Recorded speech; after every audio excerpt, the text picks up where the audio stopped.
2025 সালে ফেসবুক কমিউনিটিতে নতুন নতুন পরিবর্তন আসছে। আর এই পরিবর্তনগুলো যদি আপনি না জানতে পারেন তাহলে কিন্তু ইজিলি ভাবে এই প্ল্যাটফর্মে কাজ করতে পারবেন না। তাই আজকের ভিডিওতে থাকছে আমরা নতুনরা কিভাবে সঠিক গাইডলাইন মেনে কাজ করব। আজকের ভিডিওটা কিন্তু অনেক বেশি ইম্পর্টেন্ট, সো আমরা দেরি না করে শুরু করি। Let's go. প্রথম আপডেট হলো মনিটাইজেশন আপডেট। আমরা সবাই জানি মনিটাইজেশন পেতে হলে আগে কিন্তু 2 মাসের মধ্যে 60,000 মিনিট ওয়াচ টাইম এবং কি 5,000 ফলোয়ার লাগতো। এখন কিন্তু এই ক্রাইটেরিয়াটা নেই, এখন কিন্তু সব ইনভাইটেশনের মাধ্যমে চলে এসেছে। এখন কি ফেসবুক আপনাকে শুধু শুধু ইনভাইটেশন করবে? একদমই না। আপনাকে পেজে কিন্তু অবশ্যই অ্যাক্টিভ থাকতে হবে এবং কি পাশাপাশি নিজের অরিজিনাল ভয়েস দিয়ে কাজ করে যেতে হবে। আপনি যদি আনঅরিজিনাল কন্টেন্ট এবং কি অন্যের কন্টেন্ট কপি করে আপনার পেজে দিয়ে থাকেন তাহলে কিন্তু এখন আর আপনি মনিটাইজেশনটা পাচ্ছেন না। তাই আপনাকে নিজের অরিজিনাল কন্টেন্ট নিয়ে কাজ করতে হবে এবং কি সেই সাথে আপনার পেজের রিচ এঙ্গেজমেন্ট দুইটাই ভালো রাখতে হবে। পাশাপাশি আপনার স্টোরিতে ছবি আপলোড করতে হবে, সেগুলো কিন্তু অবশ্যই আপনার নিজের তোলা ছবি থাকতে হবে। আপনি কিন্তু গুগল কিংবা থার্ড পার্টি কোনো কিছু থেকেই আপনি পেজে কোনো কিছুই আপলোড করতে পারবেন না। কারোর কোনো কিছু লেখা পোস্ট, ছবি পোস্ট এগুলা কোনো কিছুই কপি করে আপনার পেজে দিতে পারবেন না। সেটা আপনি অবশ্যই নিজের হাতে লিখে আপনার পেজে আপলোড করতে হবে। ছবি প্লাস ভিডিও এগুলা কিন্তু নিজস্ব হতে হবে। এগুলা করেই কিন্তু আপনার পেজের এঙ্গেজটা ধরে রাখতে হবে।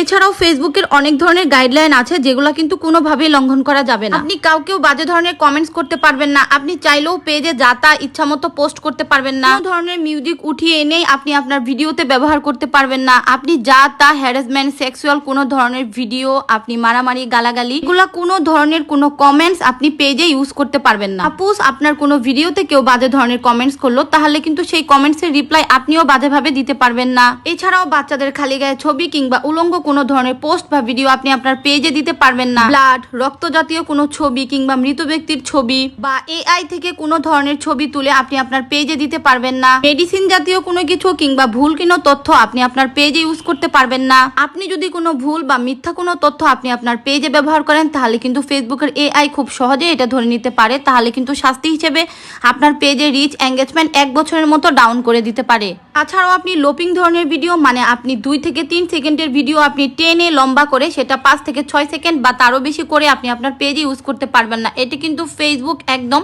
কন্টেন্ট মনিটাইজেশন পলিসি ইস্যুটা আপনার পেজে ধরিয়ে দিবে সাথে সাথে। এছাড়া অনেকেই একটা ছবি বা তারও চেয়ে বেশি ছবি দিয়ে সেগুলা দিয়ে ভিডিও বানান, সেগুলা কিন্তু করা যাবে না। এগুলাতে কোনো মোশন নাই, কোনো এফেক্ট নাই, এগুলা কিন্তু করা যাবে না। তাই অনেক ধরনের রুলস বা গাইডলাইন মেনে আমাদেরকে এই ফেসবুক প্ল্যাটফর্মে সবাইকে কাজ করে যেতে হবে। আর এইগুলা কোনো একটা কারণবশত যদি আপনার পেজে বা আইডিতে কোনো ধরনের পলিসি ইস্যু চলে আসে তাহলে কিন্তু আপনার সবগুলা সেক্টর বা মনিটাইজেশনের সবগুলা সেক্টর কিন্তু চলে যেতে পারে। বর্তমানে এটাই কিন্তু আমাদের নতুন আপডেটের মেন ফ্যাক্ট। আমাদের যদি একটা রাস্তা বন্ধ হয়ে যায় তাহলে কিন্তু সবগুলা রাস্তাটাই বন্ধ হয়ে গেল। আগে কিন্তু এমনটা ছিল না। কোনো কারণবশত যদি আমাদের একটা সেটআপে সমস্যা হতো বা পলিসি ইস্যু আসতো তাহলে কিন্তু আমরা আরেকটা সেটআপ দিয়ে ইনকাম করতে পারতাম। এখন কিন্তু এইটা নাই।